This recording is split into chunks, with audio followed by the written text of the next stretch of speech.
जो आप process use करोगे ये आपका अलाइनमेंट ग्रुप है। अलाइनमेंट ग्रुप के अंदर जो आपके पास ऑप्शन जो अवेलेबल है आप उसका इस्तेमाल करने के लिए कैसे इस्तेमाल करोगे। सबसे पहले आपने क्या करना है कि आपने यहाँ पे एक टाइटल का इस्तेमाल करना है। टाइटल का इस्तेमाल करने के लिए अपना फर्स्ट रो सिलेक्ट करनी है। अब यहाँ पे आप जब यहाँ पे इंसर्ट के अंदर आओगे, इंसर्ट के अंदर आपने यहाँ पे एक इंसर्ट रो का इस्तेमाल करना है। अब यहाँ पे आप जो एक टाइटल का इस्तेमाल करना चाहते हैं तो आपने कुछ एरिया सेलेक्ट करना है और यहाँ से मर्ज एंड सेंटर का इस्तेमाल करते हुए इस्तेमाल करना है। आपने यहाँ पे डाल दी सेस रिपोर्ट 2025। अब ये डालने के बाद जैसे आप यहाँ पे डालने के बाद अगर आप बोल्ड करना चाहते हो आप बोल्ड का इस्तेमाल करो, या फिर कुछ साइज अगर इंक्रीज करना है या फिर कॉलम की आप विड्थ जो भी एडजस्ट करना चाहते हो आप यहाँ से एडजस्ट कर सकते हो। अब आपके पास क्या था कि जैसे ये जो कॉलम की हाइट और विड्थ जो आपने एडजस्ट की हुई है और अब ये आप चाहते हैं कि जो मैटर आपको ये डाउन के अंदर आया हुआ है और आप यहाँ पे टॉप की तरफ इस्तेमाल करना चाहते हो तो टॉप अलाइनमेंट करोगे तो उसी सेल के अंदर आपका डाटा जो हो टॉप की तरफ चला जाएगा। अगर आप मिड में यूज करना चाहते हो तो आप मिडल में इस्तेमाल कर सकते हो, अगर बॉटम में इस्तेमाल करना चाहते हो बॉटम में इस्तेमाल कर सकते हो।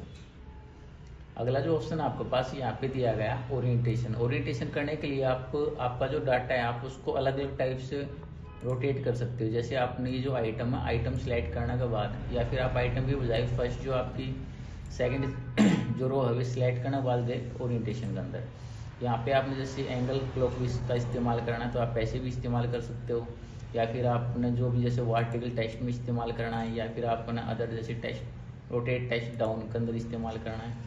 अगर आपने वापस उसी पोजीशन में लेके आना तो आप वापस क्लिक करो जिसके अंदर फॉर्मेट सेल अलाइनमेंट ऑप्शन पर जैसे ही क्लिक करोगे, क्लिक करने के बाद आपके पास यहाँ पे एक डायलॉग बॉक्स नजर आएगा जिसके अंदर आपने यहाँ पे 0 डिग्री का इस्तेमाल करते हुए जैसे आप ओके प्रेस करो तो आपका जो डाटा वो पहले की बात ही शो होगा।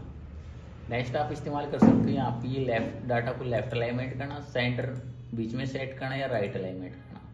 अगर आप डाटा यूज करना चाहते हो जैसे लेफ्ट से राइट या राइट टू लेफ्ट तो आप इसमें यहाँ से डिक्रीज और इंक्रीज का इस्तेमाल करके आप यहाँ से लेफ्ट राइट डाटा को खिसका सकते हैं।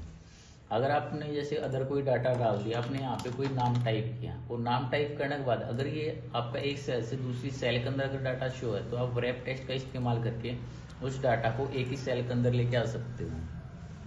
अगला जो नेक्स्ट ऑप्शन है वो यहाँ पे मर्ज एंड सेंटर। जैसे आपने अभी यहाँ से आपने कुछ एरिया जो सिलेक्ट किया, इसके अंदर आपके पास 3 रो और कुछ कॉलम है, तो जैसे आप मर्ज एंड सेंटर का इस्तेमाल करोगे तो आपकी कई सेल को एक सेल बना के देगा। अगर इसकी बजाय अगर आप मर्ज अक्रॉस का इस्तेमाल कर रहे हो तो मर्ज अक्रॉस के जरिए आपके पास ये वर्टिकल जो लाइन है वो अवेलेबल होंगी, या फिर आप इसकी बजाय आप खाली इसको मर्ज करना चाहते हो मर्ज सेल अनमर्ज का अगर इस्तेमाल करोगे तो ये जो सेल मर्ज की गई है उसको अनमर्ज करने के लिए इस्तेमाल किया जाएगा।